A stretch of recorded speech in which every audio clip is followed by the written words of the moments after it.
الله من الشيطان الرجيم بسم الله الرحمن الرحيم والعصر إن الإنسان لفي خسر إلا الذين آمنوا وعملوا الصالحات وتواصوا بالحق وتواصوا بالصبر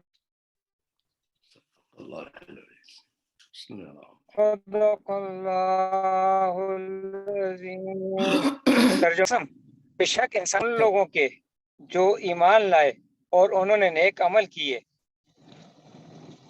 और उन्होंने एक दूसरे को हक की वसीयत की और सब्र की तलकीन की। सदक़ल्लाहु अलज़ीम।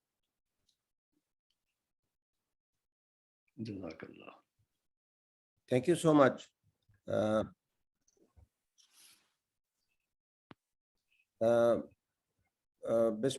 Bismillahirrahmanirrahim. Let's start today's 40th PMA academic webinar.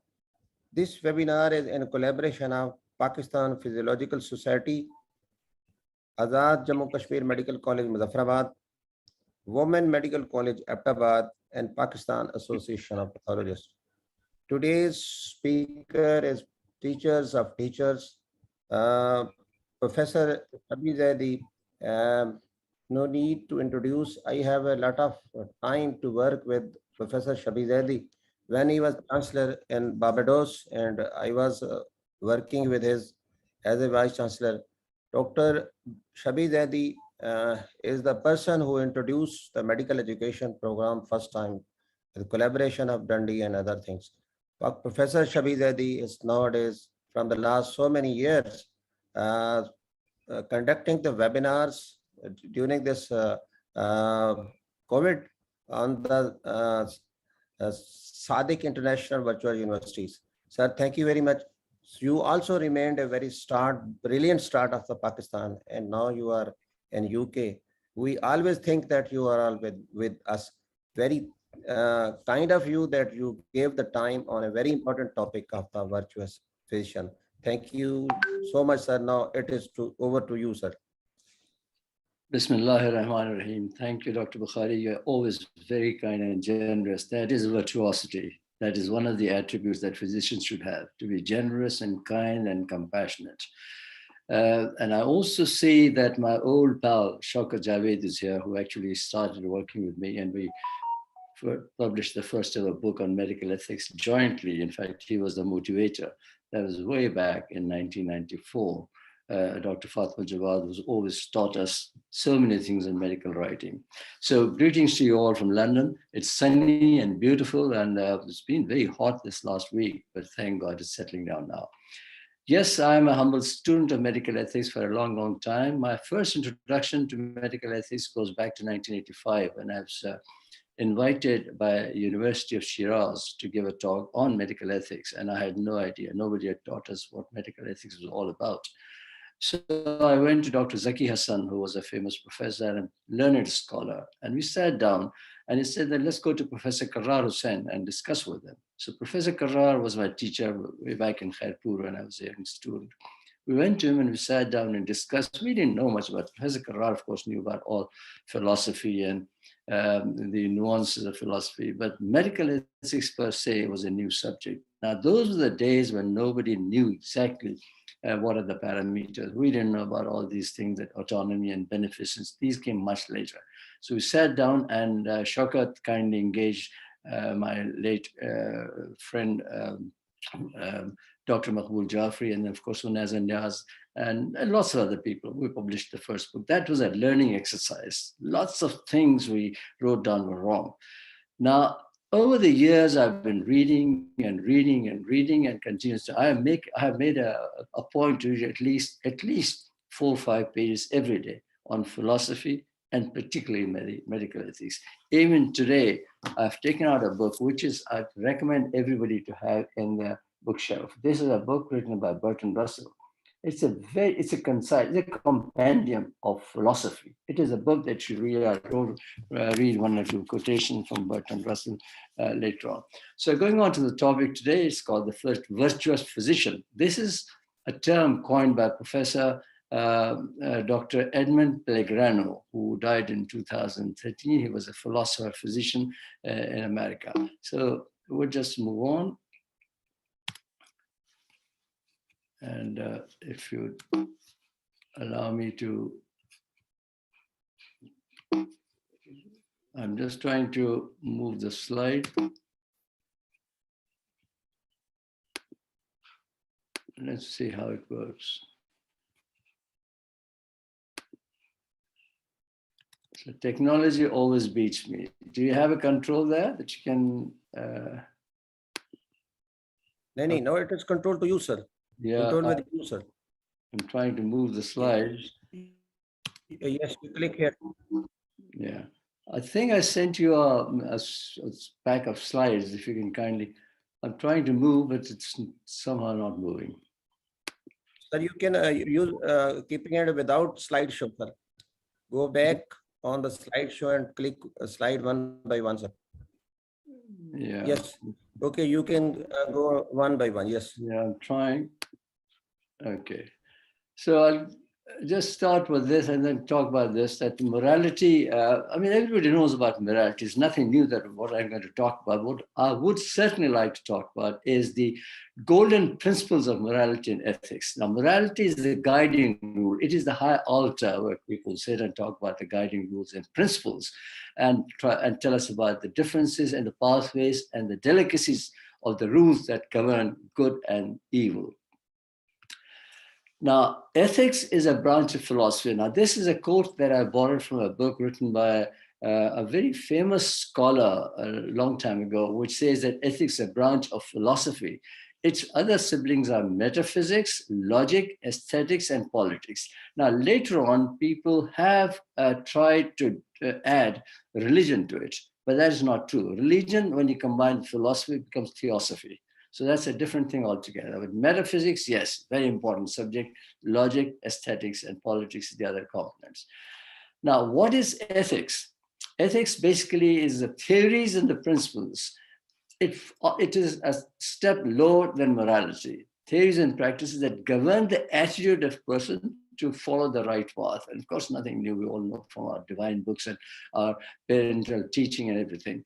Now, bioethics, the term that came up only in the 1980s or even early 90s, when they said that technology is advancing. So ethics applied to medicine and technology is called bioethics. It also expands various fields of medicine, not just healthcare, but also research and other activities. Now, Islamic principles on bioethics, or not bioethics, ethics are very simple. They're given in the Holy Book and Quran, and they are taqreen, it's respect and dignity, human dignity. Bir is very difficult to define. I remember Dr. Zaki Hassan has written a full chapter in our book on bir. Bir is much more than just beneficence or welfare. It is a very vast subject. Adl, of course, adl is justice, and justice doesn't have only one explanation. It has many delicacies and undertones that I'll try to cover a little bit. And of course, ihsan. Ihsan is the final. Justice is the prime.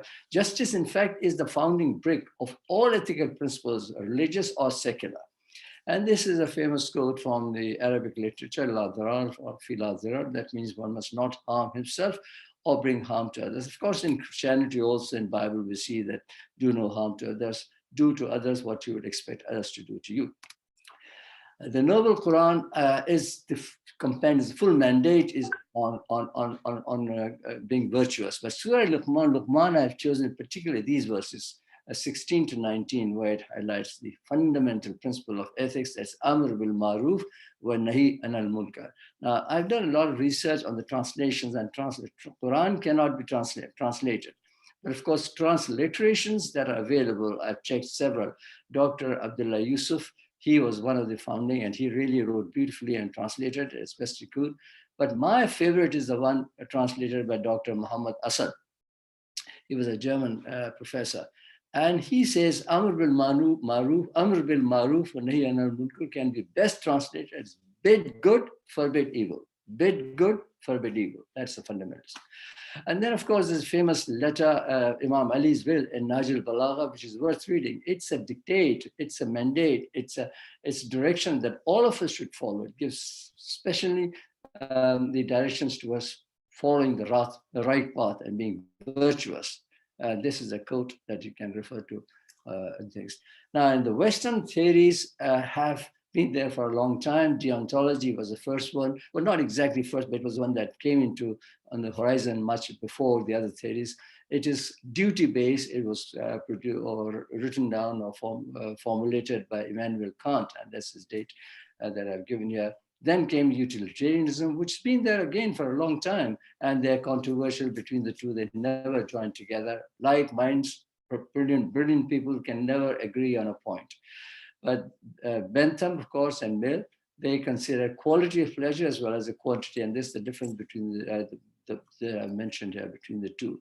And then there's a virtue-based ethics, which is Platonic and Aristotle. Plato actually started, but Aristotle expanded over a period of time that he had more time to elaborate on delicacies of philosophy.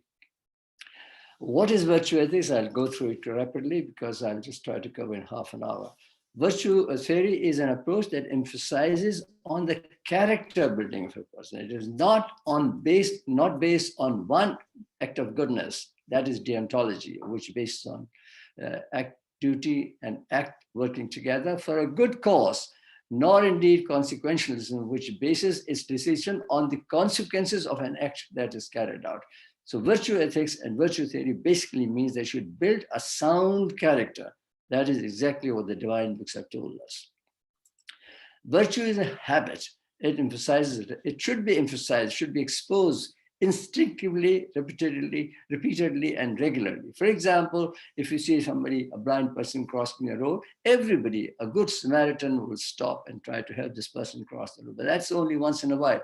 But if you do it, if you build it as a part of your character and you do it every day, involuntarily, abruptly, it's built into your system, feeding a hungry cat or doing charity or doing good work, I mean, then it becomes a habit. And that is the objective of virtue ethics, that we try to inculcate virtuosity in the character and in the DNA of a person.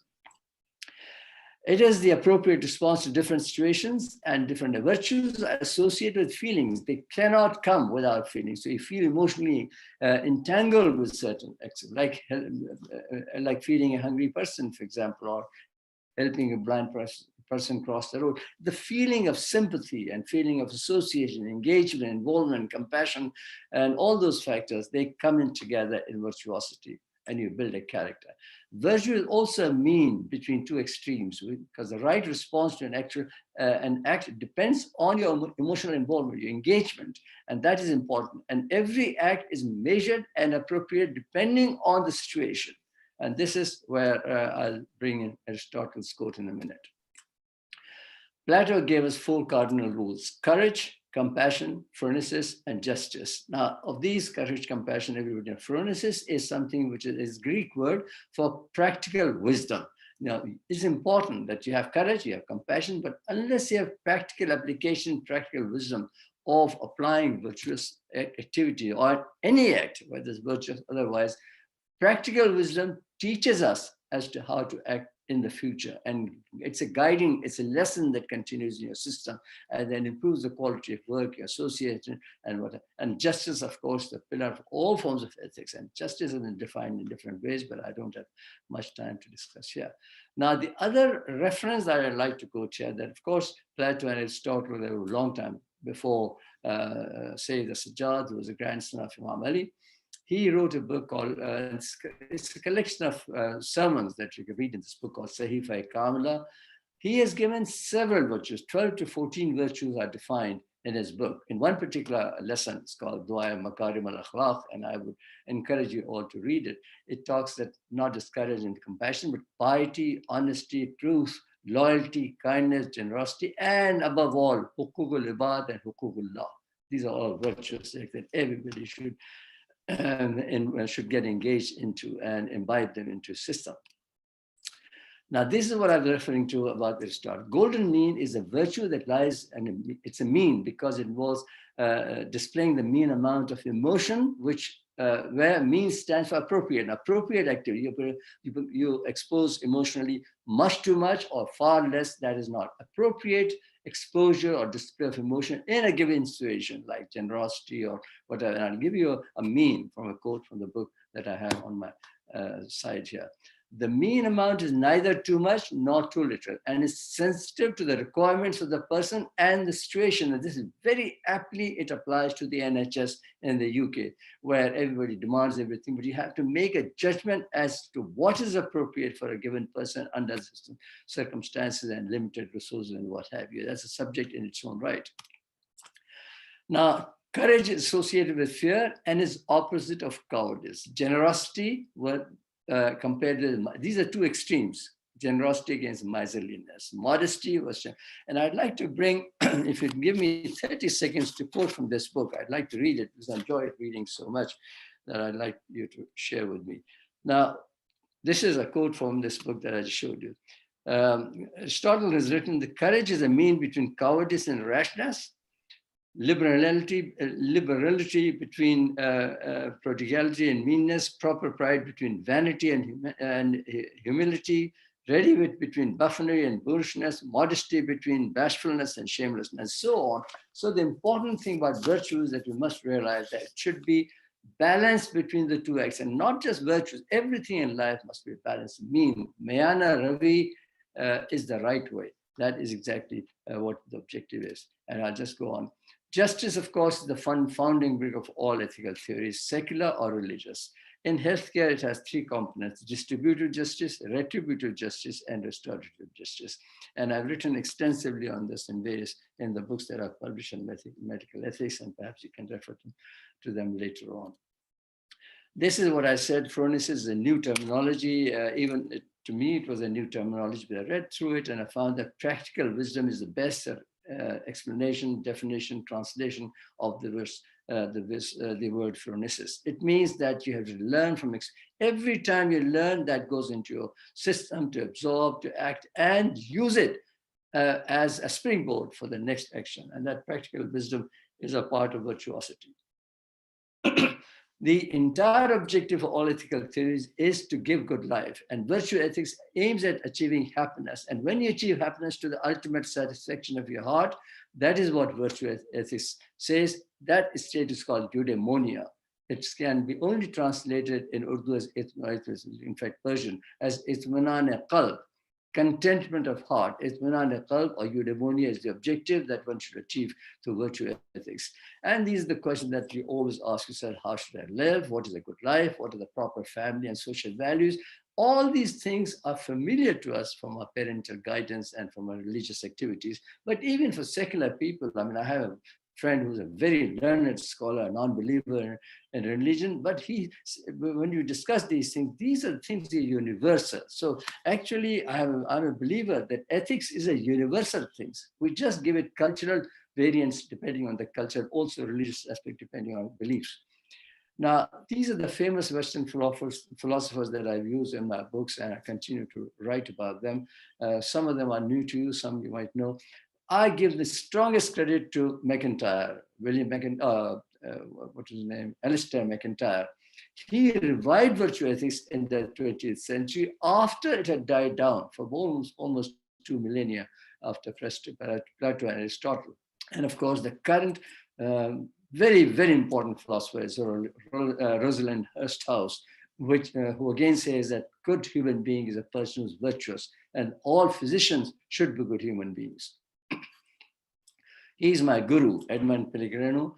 And as a quote from his saying, that medical profession is losing its commitment to character traits requisite for the protection of the welfare and interests of patients.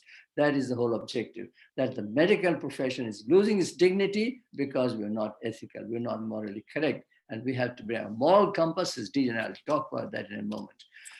The decline and fall of the profession is now obvious. A patient has become a client. A physician is called a health worker, at least in the UK, I'm sure in Pakistan and Iraq and everywhere, Iran as well. And now we draw a contract between the services that I mentioned. Therefore, you have to mention everything good, the bad, and the evil. And you talk about the complications, etc. And you have to document them. Document is important. Litigation has become such a common thing, which never existed before. Loyalty is lost. Quality service with the finest equipment is more trustworthy than the human touch, which is good. We should, we should harness technology, but let the human touch remain supreme. And the crisis in professionalism has resulted in the breach of faith. Doctors are not trusted like they used to be. That paternalistic approach is all but gone. We also see that in the ancient, antiquated traditional medicine, we saw that it was all said that Tabib is a good-natured person. And when Tabib is good-natured, half the illness was gone. Abraham Flexner changed a lot of things in medical education. He was hired by Edward Carnegie, I think towards the end of the 19th century. And he published a book, or rather a report called Flexner Report, which revived, organized, disciplined medical education per se. It's a famous report, Flexner Report of 1910. Before that, there was no orderly medical education, curriculum, syllabus, teaching strategies, assessment, evaluation. These were unknown things. Now, what happened was that was a time when typhus, typhoid, cholera, measles, smallpox, they were prevalent. And therefore, he produced a curriculum which is based on sciences. A doctor had to be a multitasking person. He had to be a physician and a surgeon, a gynecologist, obstetrician, or what have you. In the process, he lost humanities. And that is a sad thing, and I regret it. So he based his curriculum, which is called the traditional curriculum that I learned through my teachers like Professor Wahid and Professor Afaq and on all the professors. And I taught over the years. That is called traditional curriculum, which was sciences based. We never learned, we were never taught humanities. Flexner introduced this curriculum, which is full, packed with sciences, but knowledge of humanities was lost in the process. We were taught zoology and botany and what have you, but nothing about the touch of philosophy as to how should one react in a given situation like sadness or bereavement and what have you. Now, this is a new terminology which I learned only recently during the Sadiq International Virtual Webinars from Hasnan. He's one of the technical experts, and Mubashir Iftikhar, who's almost like right hand to us. That technogogy is the new terminology. Physicians should take the technology with open arms and engage it, embrace, imbibe it. But what is happening is that technology, particularly in the developing countries, is somehow depriving the human touch. There's no finger on the pulse, no stethoscope on the chest, no third finger. And Dr. Hassan Zaidi is my friend, is a surgeon. I was talking the other day that the palpation was the most important. You went into a cavity and palpated with your digital finger. That is why the surgeon's index finger was called the proverbial third eye, but that's gone. The digital, you can't even touch the patients. So medical sciences changed so much over the years. You can't do even a proper ward round in open environment because of confidentiality. So everything is changed and we have to adapt it and adopt those technologies and things that are coming. Technical care far excels now than human care. Pardon my humane there. Patients, however, still expect not just cure from the ailment, but also human touch, humanity, emotions, economical, psychological, and that is what is called the holistic approach. And this is a new thing that's come up, and it's a friend of mine, also my student, Ali Tariq, in Saudi Arabia, now Iraq, who's written a phenomenal chapter on what's called phenomenology of medical ethics, and he's talked about these things, and it's coming out in one of the books that we're in the process of publishing just now. So the new thing is that physicians should also become a technologist. I remember when the computers first came in the 1980s, we were scared of it. We didn't know how to use them. Even today, I'm scared of technology, but you have to accept it, learn it. If you do not engage, involve, and accept technology in your career, then what will happen is those physician technologists who adopt it, they will leave you behind, and you remains kind of, in a way, left out in the progress. Now I'll just turn towards this important factor. COVID-19 has changed everything. What we've seen in the last 2-3 years, we've never seen before. Contagions have come and gone. We know about the story of biblical plague, and we talk about leprosy and lupus, and of course, in the recent times, we have SARS and MERS and HIV and all those things. And of course, Ebola, which is still prevailing. And of course, we know about things like polio and all that. But COVID was a new thing. It was like a dark cloud which came and engulfed the whole world. The only silver lining, if at all, in that dark cloud has to be the explosion of technology through digital technology and remote learning. What impact the COVID had on all of us? One of them was moral trauma. And I and Shaukat Javed have published this article, which you can read in the Pakistan Journal of Medical Sciences. Moral trauma was sustained by everybody. Parents felt it because they could not take care of the children. Teachers felt it, they could not impart education. Common persons, they felt miserable, loneliness, and everything. What was worse was the loss of trust in authorities. Nobody believed what the health authorities. I mean, you had somebody in the top position telling us to use detoxing, something like you can drink to kill the virus. That was a state of affairs. A loss of faith in health professions. Controllers at the helm of the affairs, the gatekeepers, as they're called in medical terminology and ethical terminology, they all lost hope. They all lost faith. And loss of faith in research scientists was the worst part. Nobody knew what was going on. In fact, to use the right word, the moral compass was deranged. All these authorities, by the international authorities, state authorities, leaders, politicians, scientists, physicians, whoever, all of us, we didn't know where's north, south, east, or west, and we were just groping in the darkness. It resulted in several 100,000 deaths, morbidities, and of course, economic meltdown. Health professionals, I know from my personal experience, some of my friends, very close friend of my classmate, Habib Zaidi, actually died in the first week of January 2020. Another friend, a dental surgeon, he is still suffering with long COVID. So that was because nothing was available to us. Nobody knew what to say. Health professionals lost the desire to live, and they became suicidal. Now, there were some people who were conscientious, they were worried, and they were thinking all the time, and they were constantly trying to engage the people in the higher authority, people in the higher places, higher authorities. And one of them was Michael Marmot. He is, I'll just talk to you in a minute. So Michael Marmot, I'll come back to in a minute. Now, the virtues that we saw during the pandemic were amazing things. That is what the positive aspect of COVID that I saw. I saw that people were courageous. I'm sure you must have seen in your country as well, that PPI was not available. Nobody knew how to protect. And yet they jumped into the burning fire to save mankind. I saw in pictures from Iraq and from Syria and Iran and Pakistan, of course, as well. And there were shared resources because services are limited, people have limited resources. So they maximize the benefits, particularly in Italy, using the theory of consequentialism and utility. You maximize the benefits for maximum happiness. Volunteership altruism was distributive justice was seen during this epidemic or pandemic. These are the good aspects that we saw. This is Sir Michael Marmot, and you should look up on the Google. Sir Michael Marmot has a curve called Marmot curve, which is world famous. He's a professor of epidemiology in the UK.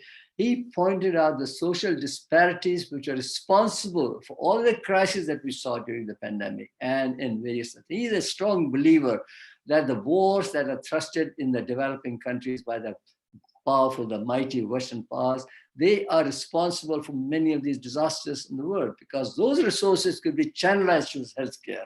WHO doesn't get the share because the money goes away to wars, to Syria and to Iran and Iraq and Pakistan and wherever. Now, he believes very strongly, and this is a quote from here, that authorities should be more honest, fair, transparent, equitable, and accountable. And you should read up Sir Michael Marmot's writings. He is a very famous person. For the past 50 years, he's been writing. He just retired from UCL. Then came the vaccines, and that was a disaster. First of all, people were against vaccine. Nobody knew what was happening. But when the vaccines came, the rich and the famous, the powerful people who own these vaccines, they jumped onto them. They grabbed them, took away. Majority of people, they vaccinated as fast as they could. And the poor nations, They were deprived. Even today in Asia and Africa, there are many countries who do not have. And then what was happening was that these anti-vaxxers came out. Some of them are famous role models that I cannot name on in public. And they influence a lot of, even now we see patients. I saw one patient day before yesterday where he said that he doesn't believe that vaccine works. There's nothing like COVID. There's nothing like that. There are non-believers. So where is the conscience of the rich and the famous people who guide to control the wealth of the world? Were they not concerned? My answer is the moral compass was deranged. Humanity continued to suffer.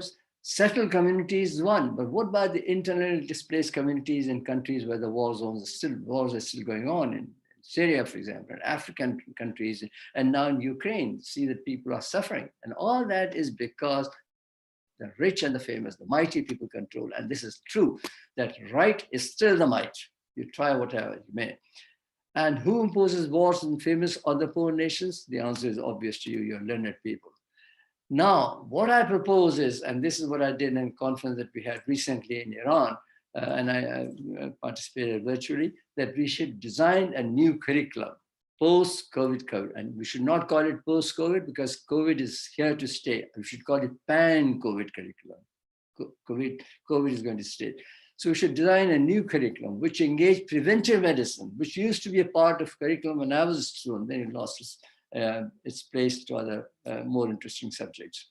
If students should be engaged, they should not be left. It's not pedagogy anymore, it's andragogy, which Knowles came forward. He said the students should learn on their demand, learn through what they want to learn, not what you want to teach. You should not spoon feed. Andragogy is what you should try to inculcate in people's mind. And of course, heterogogy is a new word that's come up because now we have to learn to be lifelong learners. If you're not a lifelong learner, you cannot be a student, you cannot be a teacher. It is important that we remain totally committed to continuous reading and learning till the last day of our life. And I believe very strongly after discussion with the experts of the CV platform, Sadiq International Virtual University platform, that face-to-face is the best format, no doubt about that. But since it's not possible because of several reasons, what you can do is remote learning is here to stay, incorporated, learn the technology. E-learning is here to stay, and the beautiful discussion, Dr. Shirley Vidkali is a famous professor in Iran. She's written volumes on e-learning. You should read it through the webpage of Sadiq International Virtual University. It's volumes on e-learning. Hybridization is the best way forward. You have face-to-face, like in clinical teaching, and theoretical teaching should be all remotely, as is being currently carried out. We have to produce competency-based physicians, not theory, not nerds, not theory masters. They should be practical. They should be able to apply knowledge and transfer it in terms of skills.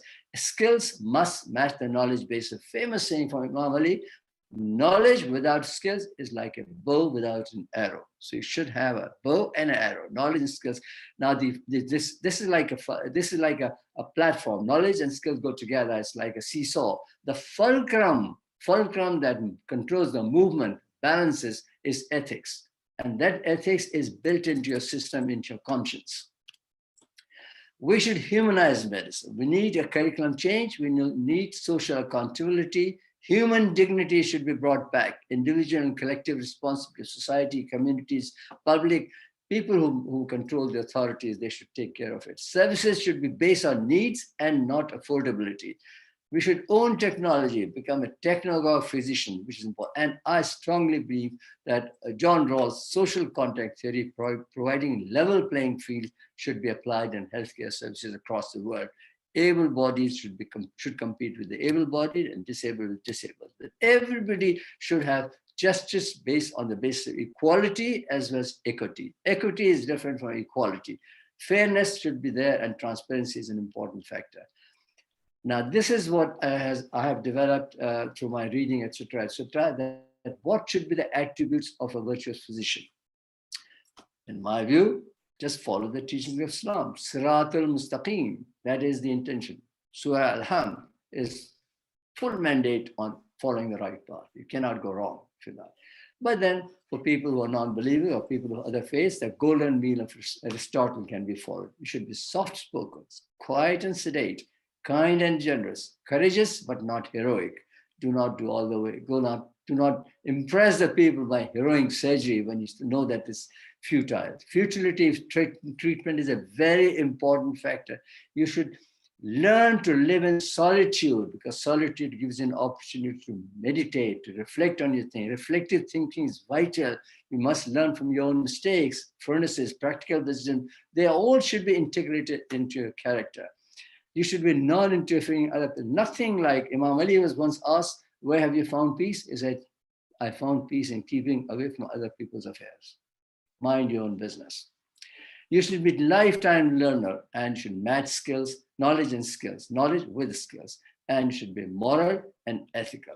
So take-home message from this talk is humanize medicine. Make it, bring it back to the golden days of humanity being the fundamental principle of medical care, and produce virtuous physicians in your institutions. I'd like to thank you and encourage you to visit this website, www.sivu.alsadiquniversity.com. You'll find loads of material in it. Now we're in the process of writing 2 books. One book has already gone to Springer.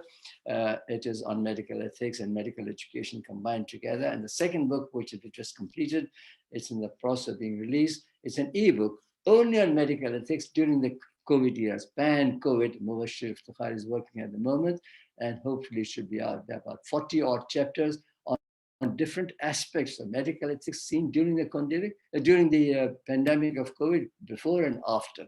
I'd encourage you to read it. I'm grateful to you for giving me an open to debate and discussion, and we'll welcome any questions if you have. Thank you. Thank you so much, sir, for your nice lecture, presentation, and moral values. We should be a lifelong learner. Now, so many chief editor of renowned journal of Pakistan are present. I will request Shaukat Javed Saab to give some comments on it. Shaukat Javed Saab. Thank you. Thank you, Professor. Thank you, Professor Mulazam Bukhari. Thank you, Professor Mulazam Bukhari, for giving me this opportunity. First of all, I would like to thank Professor Shabir Zaidi for an excellent presentation and highlighting the important features of a virtuous physician. My question to him is, we see in Pakistan, the medical profession has been infected with a materialistic virus to a great extent. Now, the unethical practices, particularly followed by the professional specialty organizations, have crossed all limits. How can we check this? Shaukat, it's not just in Pakistan. It's happening here also in the UK. I mean, Mushir is sitting here. He has been in the NHS since a long, long time. He'd probably bear me out. That, even here, greed is a human vice as against a virtue. So what is happening is that the NHS that came because of the post-war era, etc., the whole story behind it. Now that NHS is being privatized very quietly, very seditiously. It's being privatized. In America, you travel often to America, you've seen how it is. It's a different world altogether. World is full of greedy people. So let's not blame Pakistan. It's everywhere. Everywhere it's the same thing is happening, that people who were supposed to be good human beings, physician, Tabib was supposed to be alim. That is why he was called Hakim. Even today we call gallant Hakim Jalinus, Hakim Bukrat, because they were respectable, honorable people who lived within their means. The greed has come because the world has become very commercialized. And you're right, I saw it myself with you when I was in Pakistan, and I see it every day now in retail. Commercialization has become, and a lot of that goes because we do not teach philosophy, we do not inculcate philosophy in our curriculum. This is what I would say, that let us bring back those old teachings, social sciences, humanities, philosophy, and the learning exercise that we have. The first madrasa is our mother's knee. We learn from our parents. Role models have to be important. Unfortunately, families are, especially in the UK, there is no family. It's all broken up. So social fabric is broken down. It is like, and I say it all the time, that the Western fabric is untextured. It's like the broken, the tattered gleam, whereas the Eastern culture is intricate, like the Tana Bana that you see in a qaleen, in a beautiful tapestry. So we're still intertwined with the families, and those values must be kept. We learn from our seniors and we apply those. And that is exactly what we should do in future life. But I feel very strongly that social sciences should be brought back as a part of curriculum. Thank you so much. Thank you. Professor Munir, you have raised the hand. Professor Munir is a professor of microbiology and teacher, very senior teacher in Azad Jammu Kashmir Medical College. Ji, Professor Munir, you want to ask the questions? Professor Munir, you unmute. You can unmute. I have allowed you to speak. Okay. Ji, Professor Munir. Thank you. Thank you, Dr. Zadi, for a very nice talk. My question is again about commercialization. You know, this is an era of social media and of offer of treatment, you see, to the people. Can we sit together and design the minimum strategies so that we can incorporate the attributes of virtuousness and, you see, offer the treatment to the people? Because nowadays, if you don't, you see, introduce yourself to the people properly, people will not come to you. Or in other words, what can be the minimum standards of, you see, by which we can advertise the offer of treatment? Thank you, sir.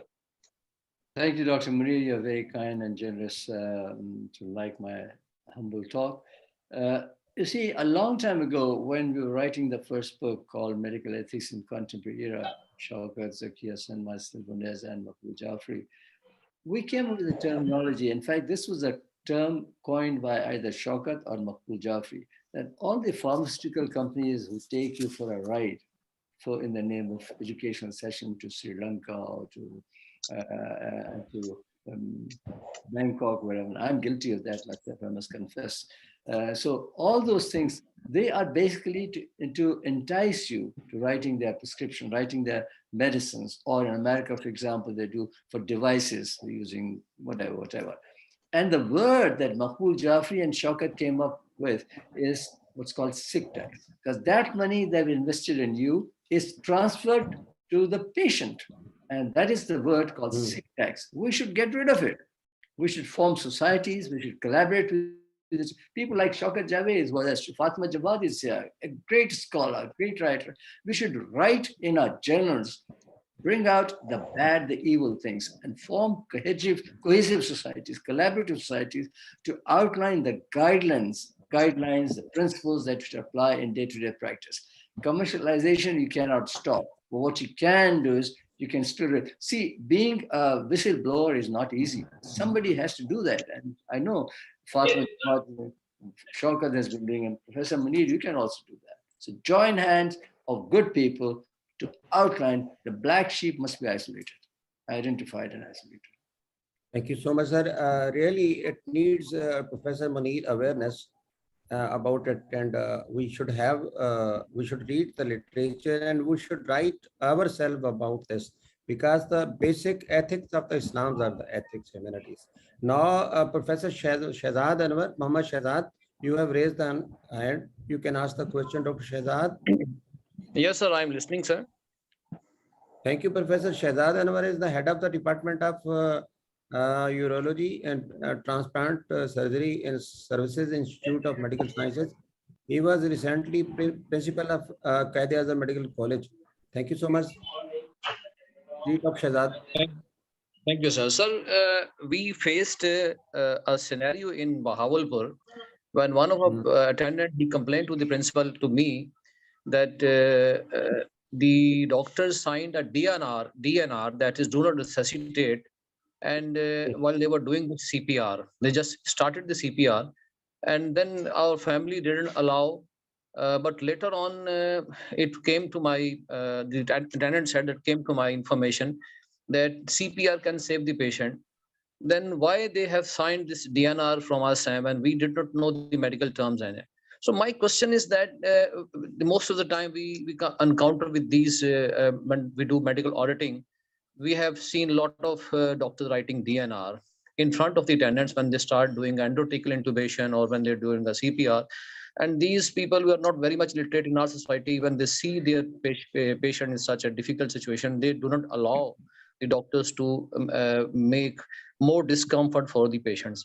So what is the ethical limitations, or what is the ethical guidelines in Islamic perspective or Western perspective which allow us to where we should go for a DNR? Is it ethically allowed, or it is religiously allowed for us to do a DNR and let the patient die without doing any CPR or without doing any endotracheal intubation, just on the consent of the attendants?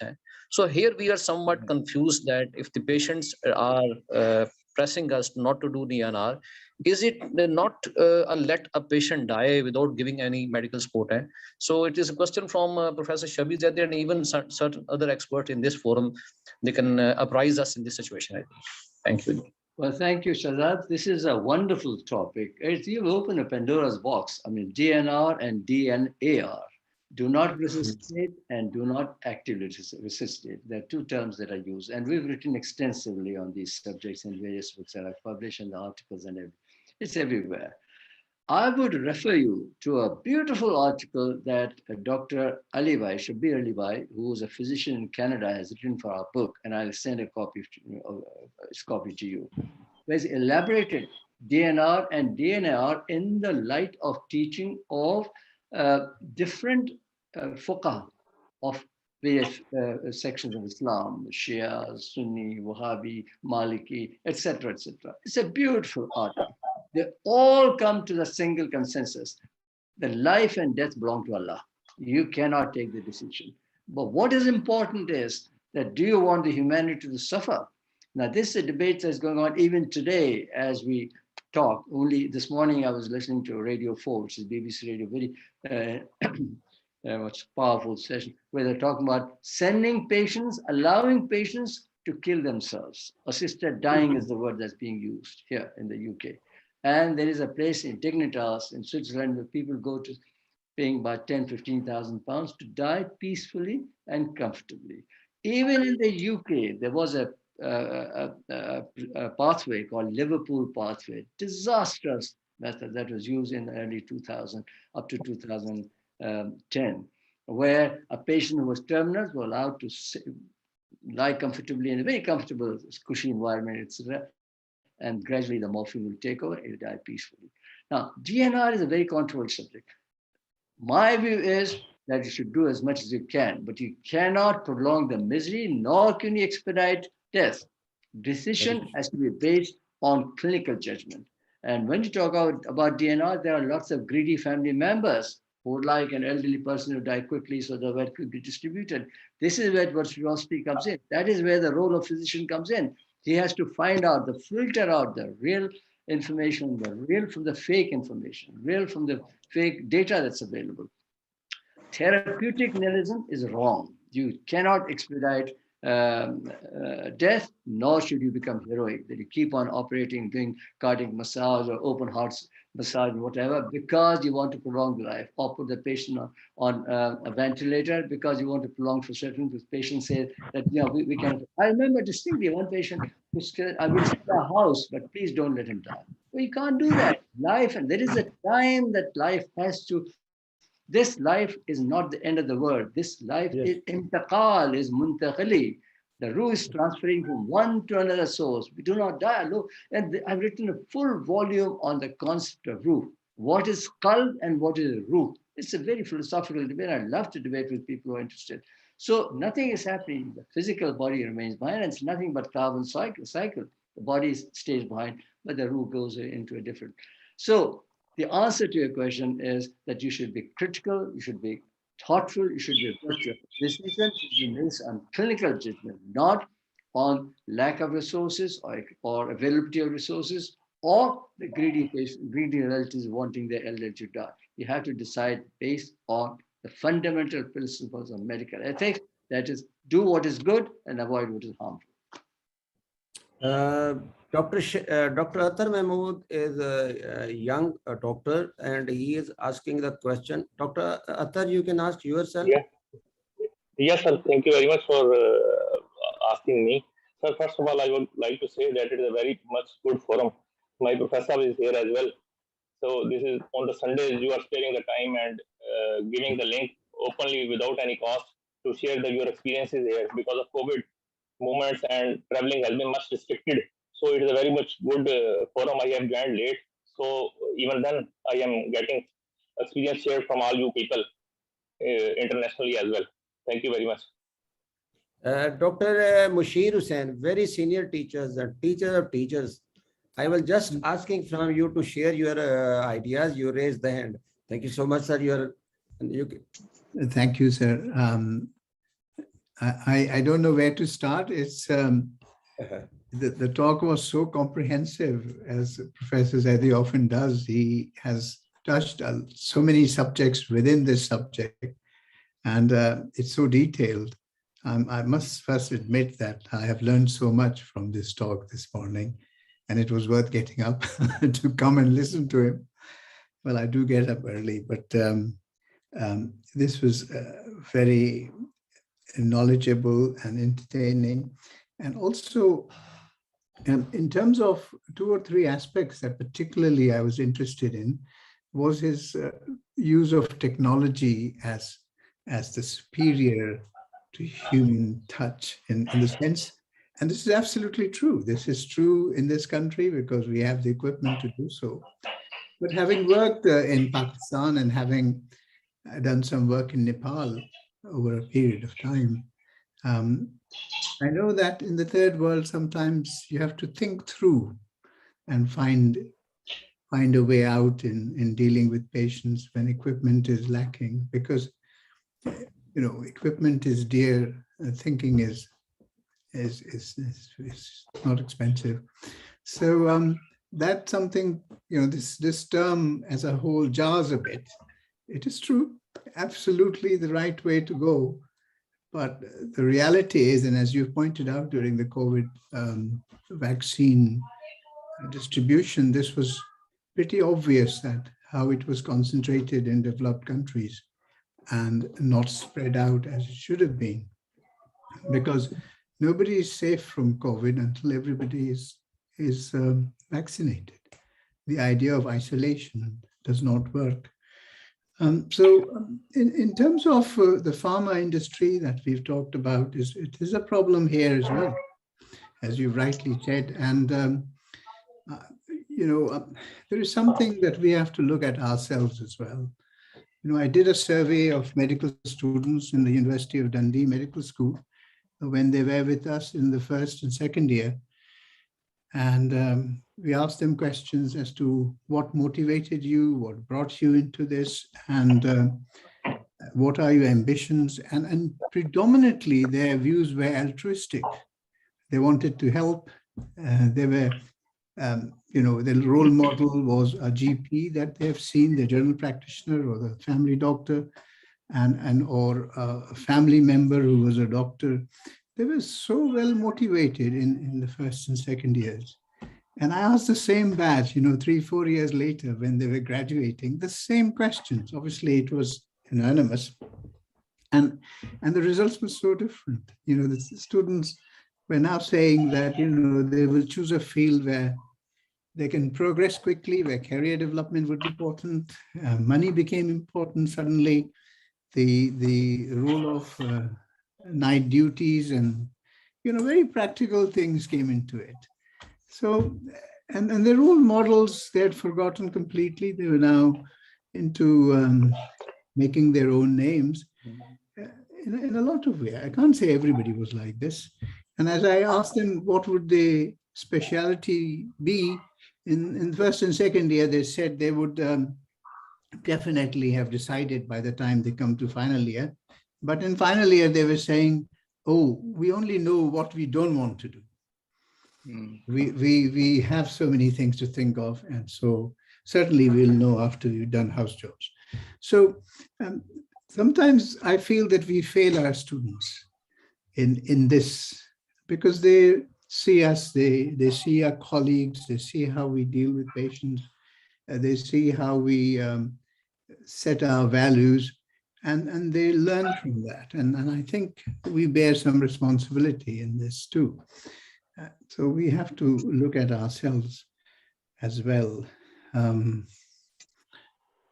And I think, the coverage of Islamic teaching and the basis that forms our value system, and to know the difference between the price of something and the value of something is something very fundamental that we learn at home. It is hard to bring this on at a late stage, but I think this is important for us to understand. And DNR, of course, is something that, as Professor Zaidi pointed out, is something that is very rife in this country. And we use it for the reasons that he has stated. But euthanasia or killing something is not something I subscribe to. But DNR, yes. That's all I have to say. Thank you. Thank you so much. If anybody can ask the question. No, thank you. Can I just comment on that's wonderful. Thank you for coming. You're an early bird, like I said, so it was good to have you here. So the thing that you mentioned very beautifully about the role models and things is there is a thing which has been there. Hefferty was a person who actually introduced this term in 1988. It's called hidden curriculum, the hidden curriculum. So the hidden curriculum has been a part of medical education for a long time. So what it means is that you learn manners and etiquette from your parents, your family, your upbringing, your social get, but also from your role models. That the role of role model, even today, I remember my teachers like Professor Fazlillahi. I mean, he was a role model for a lot of us. He was sedate and quiet and wonderful, competent, etc. And I believe, who was the other one in Lahore? Was famous Professor Amir Ahmad, I think was, and many people. Role model was there. This is the message of my talk, that the world is changing. It's commercializing, it's everything. But mean must be, the mean should be, you cannot be a pauper, nor should become rich and famous. Doctors can be well off, but they cannot be wealthy. If you want to be wealthy, go to another business or something, commercialize, sell drugs, do whatever if you like. But if you want to maintain the dignity of profession, this is the thing, you must maintain the dignity of profession by being honorable, ethical, moral, live within your means. And in order to do that, you have to have certain role models. And the best role model is your family itself, your parents. And that social fabric that I mentioned earlier on is important to maintain. Thank you for your comment, Mushir. Professor Shabir Zaidi. Ayub? Professor Shabir Zaidi, if yes. Ji Shaukat Sahab. Professor Shabir Zaidi, if you can emphasize a little bit about involving the family in the patient management, it will reduce a lot of problems that we see in Pakistan. Yes. Involving the family in patient management, whatever the possibilities are. Yes. Yeah. Can you show us your face? I can only see the fan on the ceiling. Shaukat Javed. It's not working actually. I don't know. Let me see your chance, Chera. It's okay. Go ahead with it. All right. So family engagement is very important. I think it's everywhere, every society. Now, in Pakistan and India and Iraq and Iran and a lot of Chinese community, family engagement is vital for any major decision making. When there is a critical situation like a patient who's in a terminal stage, and see, you must differentiate this terminology. Again, I'd like to point out, terminal care is different to palliative care. A lot of people. Sorry? Yeah.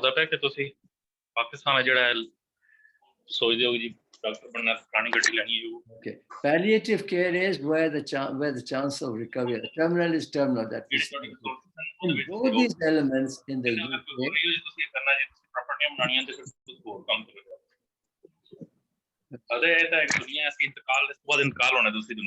Can you unmute? Athar Mahmood Saab, please unmute yourself. Athar Mahmood Saab. Sorry, mute yourself. Can you mute? Right, thank you. So family engagement is important. All decision making should be jointly done. See, the problem, Shaukat, is that every society has its own merits, good and the bad parts. In Pakistan, we're proud of associations and close relationship with parents, siblings, even cousins, whatever, whatever. We grow up together and get engaged in involvement. That's wonderful. But what is happening is that because of this commercialization and the lalach, the greed, even the families are splitting away. You just